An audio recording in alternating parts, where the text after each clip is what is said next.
ये पांचों की दो नीति है और तीन नीति है। इन पांचों की पांचों नीतियों के बाद में अकबर इतिहास पढ़ेगा इनका और अकबर अपनाएगा इनको।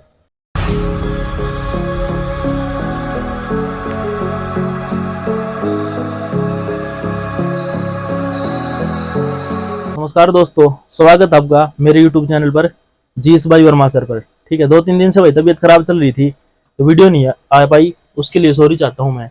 आज का अपना टॉपिक है गुप्त वंश। 319 ईस्वी से लेके 6ठी शताब्दी तक हमने मौर्य वंश को खत्म कर लिया था। उसके जस्ट बाद आता है गुप्त वंश। गुप्त वंश की स्थापना करता है श्रीगुप्त और गुप्त वंश को बोला जाता है प्रथम स्वर्ण काल। और इतिहास का दूसरा स्वर्ण काल मुगल काल। मतलब जो अंग्रेजों के आने से पहले भारत में को सोने की चिड़िया बोला जाता था, तो इन दो समय पे बोला जाता था, गुप्त काल में और मुगल काल में। गुप्त काल को इतिहास का संस्कृत साहित्य का विकास हुआ था। गुप्त काल में इतिहास का संस्कृत साहित्य का विकास हुआ था। मतलब संस्कृत की जितनी भी चीजें लिखी हुई है ना, सारी गुप्त काल के अंदर लिखी हुई हैं। ये स्रोत है हमारे गुप्त काल के, कहाँ से हमें क्या क्या प्राप्त हुआ है। मेहरुल स्तंभ लेख इसको चंद्रगुप्त द्वितीय ने लिखवाया था।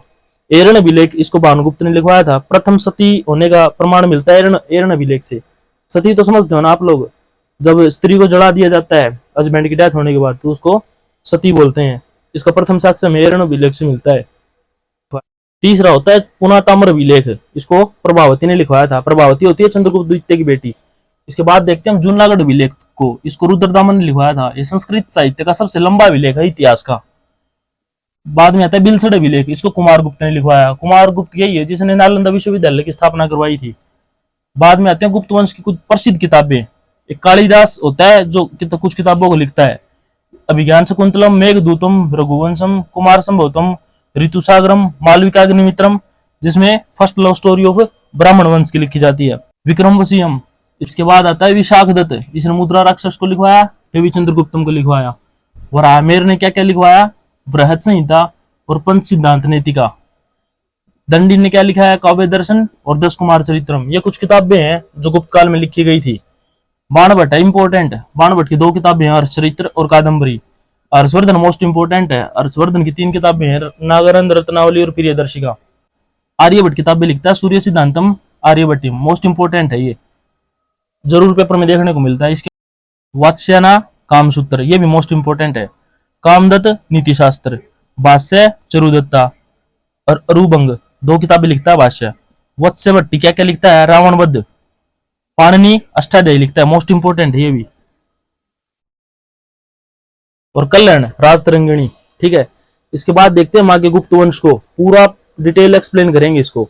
ये कुछ सोर्स थे जहां से हमको पता चला है गुप्त वंश के बारे में। ये कुछ किताबें हैं जो गुप्त वंश में लिखी गई थी। ज्यादातर लिखने का काम ना गुप्त वंश में ही हुआ है और संस्कृत भाषा का विकास हुआ है। सुनने का प्रचार प्रसार हुआ है, अपने हिंदू धर्म का प्रचार प्रसार हुआ है, इसीलिए इसको स्वर्ण युग बोला जाता था। व्यापार भी उस समय सबसे ज्यादा भारत में गुप्त वंश में ही होता था। ठीक है, इसके बाद आगे देखते हैं। अब इसके बाद देखते हैं हम श्रीगुप्त को। श्रीगुप्त गुप्त वंश का संस्थापक होता है, लेकिन इसके बारे में कुछ खास इंपोर्टेंट नहीं है। इसके बाद आता है इसका बेटा उत्तराधिकारी घटोत्कच। इसके बाद इस वंश का वास्तविक संस्थापक आता है चंद्रगुप्त प्रथम। ठीक है, चंद्रगुप्त दूसरा हो रहेगा, इसलिए इसको प्रथम नाम दे दिया गया है और उसको दूसरा नाम दे दिया गया है। समय इसका 319 ईस्वी से 335 ईस्वी तक। इसने विवाह किया लिच्छवी देवी से। लिच्छवी देवी से विवाह करने के बाद इसका बेटा होता है एक समुद्रगुप्त। अब समुद्रगुप्त को देखेंगे, ये मोस्ट इंपोर्टेंट है इस वंश का। 335 से 375 ईस्वी तक। इसको भारत का नेपोलियन कहा जाता है। नेपोलियन कौन था, नेपोलियन फ्रांस का एक राजा था, नेपोलियन बोनापार्ट। उसने समुद्र अभियान पर विजय प्राप्त की थी, इसलिए उसको नेपोलियन कहते थे। और सेम टू सेम समुद्र अभियानों पर विजय प्राप्त की समुद्रगुप्त ने, तो इसको भारत का नेपोलियन कहते हैं। फिर नादिर शाह ने समुद्र अभियान चलाए, तो इसलिए उसको नादिर शाह को ईरान का नेपोलियन कहा जाता है। और ये बात किसको पता चली, बी एस स्मिथ होता है एक, इतिहास पढ़ता है दोनों का, समुद्रगुप्त का और नादिर शाह का। फिर दोनों का कंपैरिजन करता है नेपोलियन बोनापार्ट से, और फिर कहता है ये तो जैसे नेपोलियन बोनापार्ट था ना, वैसे ही समुद्रगुप्त और वैसे ही नादिर शाह है। ये बात बी.एस. स्मिथ बताता है इसको। इसके बाद आता है समुद्रगुप्त ने दक्षिण भारत के 12 तो उत्तर भारत के 9 शासकों को पराजित किया। ठीक है, इसलिए इसको इस वंश का सबसे शक्तिशाली राजा कहा गया है समुद्रगुप्त को। इसका दरबारी कवि था हरिसेन। 3 नीति अपनाता है अपने इसे दक्षिण अभियान के दौरान। ग्रहण करना, मतलब राजा को हरा के सारा का सारा राज्यपाट उसका ग्रहण कर लेना। फिर मोक्ष, मतलब उसको जीवन दान दे देना। और फिर अनुग्रह, उसको सब कुछ वापस लौटा देना दया करके। और फिर उससे कर वसूल करना। समुद्रगुप्त को कविराज की उपाधि मिली है। इतिहास में 3 ही लोग वीणा बजाते थे, रावण, समुद्रगुप्त और औरंगजेब। ठीक है, समुद्रगुप्त को बौद्ध धर्म का संरक्षण भी माना जाता है, मतलब बौद्ध धर्म की रक्षा करी थी इसने। इसके दो बेटे होते हैं समुद्रगुप्त के, रामगुप्त और चंद्रगुप्त द्वितीय। रामगुप्त मोस्ट इंपोर्टेंट नहीं है, चंद्रगुप्त मोस्ट इंपोर्टेंट है। रामगुप्त तो वैसे ही था, ये डरपोक था बिल्कुल। इसकी एक पत्नी थी ध्रुव देवी रामगुप्त की। रामगुप्त का समय 375 ईस्वी से लेके 380 ईस्वी तक। ये डरपोक व कायर था। इसके समय में शक्कों का आक्रमण हो जाता है रामगुप्त के समय में। सब इसका एक सेनापति होता है गोपराज। गोपराज की डेथ हो जाती है। तो गोपराज की पत्नी सबसे पहली सती होती है भारत के अंदर, वो इसी के समय की बात है। और फिर ये क्या करता है, शक्कों के आक्रमण से हार के अपनी पत्नी ध्रुव देवी को उनको सौंप देता है कि भाई इसको ले जाओ और मेरे को जीवन दान दे दो। ये बात पता चलती है अपने चंद्रगुप्त द्वितीय को। चंद्रगुप्त द्वितीय को ये बात पता चलती है ना, तो वापिस शकों को हरा के इसकी पत्नी को लेके आता है और इसकी पत्नी से शादी करता है। फिर अब देखते हैं चंद्रगुप्त द्वितीय को। 380 से 413 तक मोस्ट इंपोर्टेंट है ये। ठीक है, इस वंश का महानतम राजा कहा जाता है इसको। इसने दो नीति अपनाई थी, विवाह की नीति और विजय की नीति। ये पांचों की दो नीति ये और तीन नीति ये। इन पांचों की पांचों नीतियों को बाद में अकबर इतिहास पढ़ेगा इनका और अकबर अपनाएगा। अन्य नाम है देवगुप्त, देवराज और देवश्री।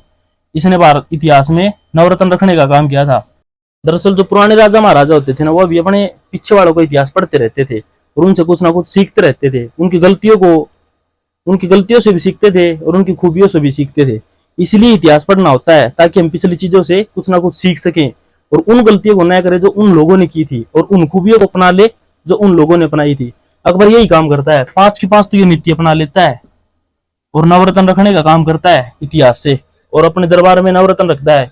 इसके बाद आगे देखते हैं। अब इसके बाद देखते हैं हम चंद्रगुप्त के नवरत्न।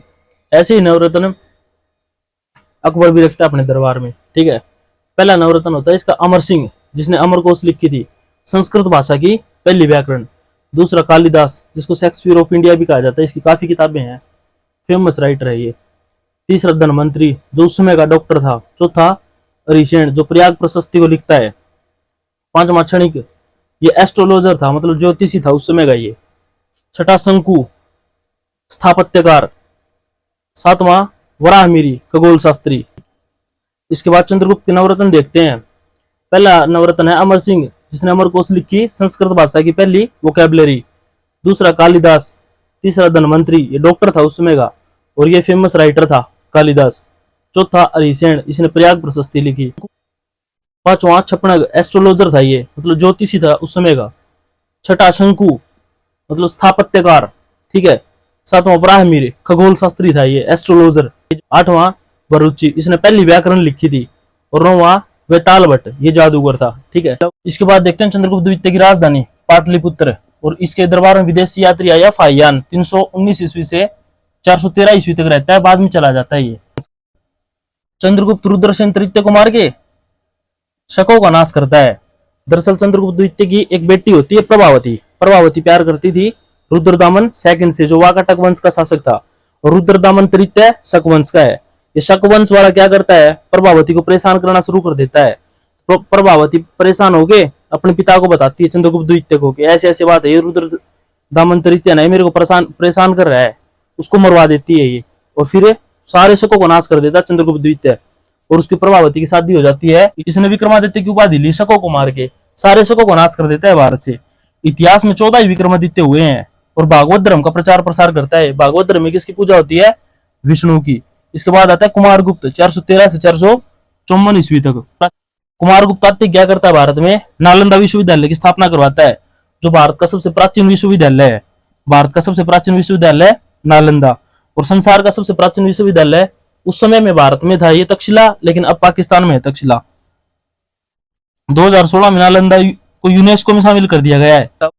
यूनेस्को क्या है, ये United Nation Education Scientific and Cultural Organization. ठीक है, इसमें शामिल कर ली जाती हैं जो फेमस चीजें होती हैं, महत्वपूर्ण चीजें होती हैं इतिहास की, उनको सुरक्षित रखने के लिए। 2004-5 में बख्तियार खिलजी आता है, ये उसको तुड़वा देता है नालंदा विश्वविद्यालय को। समुद्रगुप्त का उत्तराधिकारी आता है शकंदगुप्त। शकंदगुप्त इस वंश का अंतिम महान शासक होता है। ये इसके समय में अनेक आक्रमण होने शुरू हो गए थे, इसलिए धीरे धीरे पूरा वंश खत्म होता गया। इसके समय में प्रथम होना आक्रमण हुआ, इसने सुदर्शन झील की दूसरी बार मरम्मत करवाई और धीरे धीरे फिर खत्म हो गया। इस वंश का अंतिम महान राजा था विष्णुगुप्त। इसको विष्णुगुप्त कहते हैं या फिर कुमारगुप्त तृतीय कहते हैं। इसके बाद देखिए हम उत्तर गुप्त काल, मतलब गुप्त काल के बाद में क्या क्या हुआ। ठीक है, और फिर वर्धन वंश आएगा।